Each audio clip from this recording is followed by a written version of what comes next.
Merci Monique, Monsieur le commissaire Fraser, chers conférenciers, chers membres de la communauté. Bienvenue à tous et à toutes. C'est un réel plaisir pour nous de participer à l'organisation de cette conférence, et ça en collaboration avec l'Université d'Ottawa et le Bureau du commissariat aux langues officielles du Canada. Depuis sa fondation en 1818, l'Université de Saint-Boniface est l'héritière d'une tradition qui a incarné diverses facettes de la communauté francophone.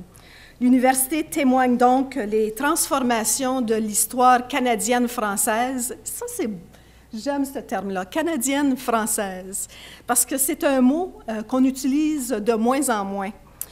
Elle résulte des explorations de plus en plus lointaines de pionniers découvreurs et l'enracinement subséquent de communautés canadiennes-françaises dont la vitalité s'est perpétuée jusqu'à nous, reflétant une ténacité et un vouloir vivre en français.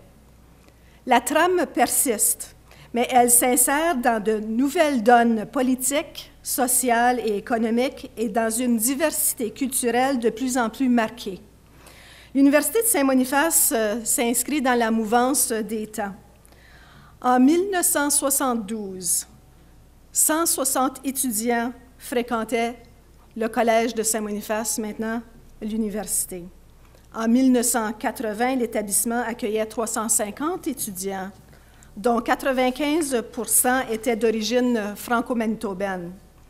La population étudiante aujourd'hui, qui se chiffre à environ 1400, est composée de diplômés des écoles franco-manitobaines, à peu près 30 % au niveau de la proportion, des écoles d'immersion, des autres provinces et d'autres pays.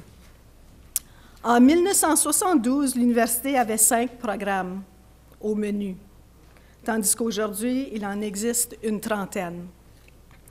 En rétrospective, on ne peut qu'être fier des progrès que l'Université de Saint-Boniface a accomplis depuis sa fondation et surtout depuis 1969, lorsque le Parlement du Canada prenait acte des travaux de la Commission royale d'enquête sur le bilinguisme et le biculturalisme, la loi sur les langues officielles. La Commission royale nous a laissé des legs importants. Au début des années 70, les changements attendus étaient considérables chez les minorités de langue officielle. Et nous constatons que le monde de l'éducation est l'un des secteurs qui a connu de véritables progrès en matière de langues officielles. Par contre, nous constatons qu'un bon nombre d'enjeux demeurent toujours en suspens et que le discours politique en ce qui a trait à l'identité canadienne a changé sensiblement depuis 2006.